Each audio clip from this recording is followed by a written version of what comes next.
Hello everybody, hope you've had a really good week. I am back with another Blog Sundays. This, of course, is an audio version of my weekly blog up on Substack, radiomike.substack.com. All the links in the description to this episode. I missed one last week. I was just really busy and tired and recovering from being sick, but I'm feeling a fair bit better now. And funnily enough, I'm really early for this one, for me, because I'm actually writing/recording this on Tuesday, 1st of July. It won't actually come out until Sunday, 6th of July. So I just had a spark of inspiration while I was going for a walk, and I was like, you know what? I'm just going to start writing, and got this one out. So that's really good. Aside from that, everything's going well. Check out some of my vlog content on Insta. Check out my YouTube videos, of course, on YouTube. And or you can listen to that stuff here. Thank you for being involved in the feed. Message me. I'd love to hear from you if you have any thoughts, if you have any requests for content you'd like me to make. But I'm feeling in a really good place at the moment and really creatively fulfilled. So I'll get into this week's blog. This one is called Why Not Everything Needs to Have a Happy Ending to Be Good. Enjoy. I was absolutely delighted to binge the final season of Squid Game over the weekend. A show that challenges the status quo and explores human morality, corporate greed, and power imbalances. I've done a bunch of coverage of the show across my channels, but I had another thought about the series finale that struck inspiration in me to write. A lot of the discourse around Squid Game's finale was negative. People seem unhappy with the ending, feeling as though they didn't get the happy ending they may have desired. While the ending to the series is ambiguous and disheartening, no spoilers here by the way, I thought it was perfect for the commentary the show was making. It got me thinking about how we, as humans, don't seem to enjoy when art doesn't wrap up the way we expect it to. Perhaps it's down to being raised on Disney films where the guy always gets the girl, the villain is always defeated, the warped systems are overhauled, and everyone lives happily ever after. We have an expectation that things will resolve and wind up well, that no further conflict will arise and peace is the perpetual state from here. Harry Potter finally defeats Voldemort. He marries his high school girlfriend and they have kids. Come on, Tom. Let's finish this the way we started. Together. Darth Vader swaps sides at the last minute. He sacrifices his life to save his son Luke, and the two finally embrace. Just for once, let me look on you with my own eyes. Simba returns to Pride Rock, defeats his evil Uncle Scar, and becomes the rightful king. Run away, Scar, and never return. The thing is, that's not really how life works. I've come to realize that there'll be no point in my life where my problems cease to exist. Life is a perpetual journey from problem A to problem B.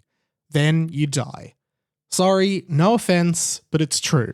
I remember watching the finale to How I Met Your Mother, one of my favorite shows ever, in 2014. You see, kids, right from the moment I met your mom, I knew I have to love this woman as much as I can, for as long as I can, and I can never stop loving her, not even for a second. I carried that lesson with me through every stupid fight we ever had. Every 5 a.m. Christmas morning, I carried that lesson with me. And I carried it with me when she got sick. After 9 years waiting for the ultimate reveal of lead character Ted meeting the mother, we find out that not only was the mother dead the whole time, but Ted only tells his kids the story so he can try and date Robin again. You made us sit down and listen to the story about how you met Mom, yet Mom is hardly in the story. This is a story about how you're totally in love with Aunt Robin. And you're thinking about asking her out, and you want to know if we're okay with it. I can't believe this. People hated it, absolutely despised it. But I think they missed the point of the entire series. The point of How I Met Your Mother was not everything always wraps up neatly in the end. The point of the show, if you watched closely, was that life doesn't always go the way you plan. no matter how much you want it to. Marshall's dad dies in season 6 unexpectedly. Barney finally meets his father, who is a suburban loser. Then the notorious womanizer ends up falling in love with Robin, and they get a divorce. Lily never gets to go to art school and become an artist. She partly regrets her decision to marry and become a mother. And Robin struggles to reach the career milestone she hopes for, and later finds out she can't have children.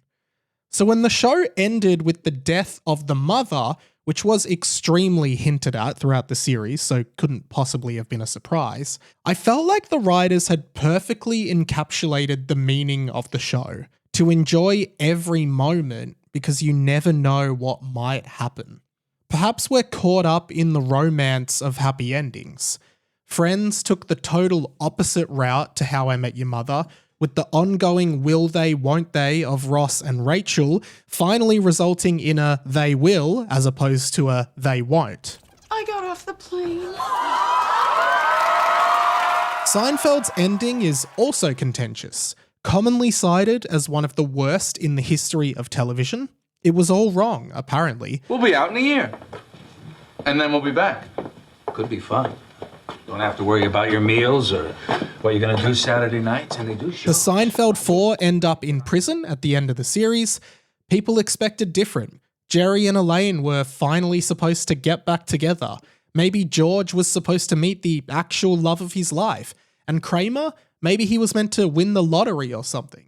The thing is, none of those events would be remotely linked to what the show was trying to tell the viewer, that life is meaningless and pointless.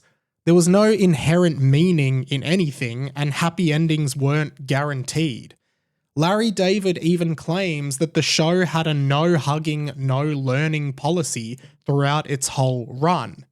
Imagine spending the final episode undoing that identity.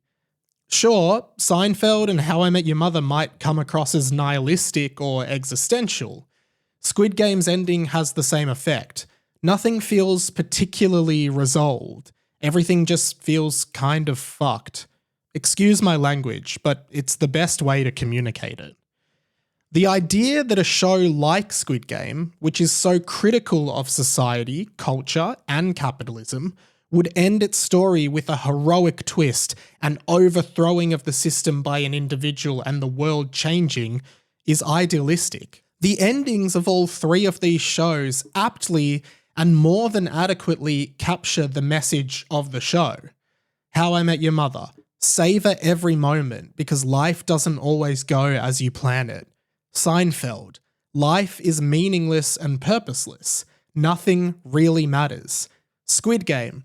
Wealth is power, and individuals cannot overthrow the systems in place to maintain and control that power. Ultimately, humans love a happy ending when it comes to media. We don't often want to be left feeling like things are unresolved or that our desires weren't met. But through this piece, I want to encourage people to think more deeply about the media they consume and the message it might be trying to convey. Not everything we consume needs to be a dopamine-surging candy cane that leaves us feeling happy, because that's not what life is at all. Thank you so much for listening to that one, guys. I'm really happy with how that came out, and I hope you guys enjoyed it. Make sure you, feel free to comment. I'd love to hear from you guys. Of course, I get a lot of comments on YouTube and Insta, but if you're a pod listener and you're on this feed, I'd love to hear from you. I can see there are people listening, so that's cool. There is also an exclusive section in the written blog called Resonance, which is a weekly snapshot of stuff I liked this week. So if you want some recommendations of cool stuff to listen to, watch, etc., please go and check out the written version and subscribe there. That is pretty much it for this week, guys. I will see you next week, and I'll see you in the feed and across the internet during the week. My name's InReadyMike. This has been The Inside of My Mind, and I will catch you later.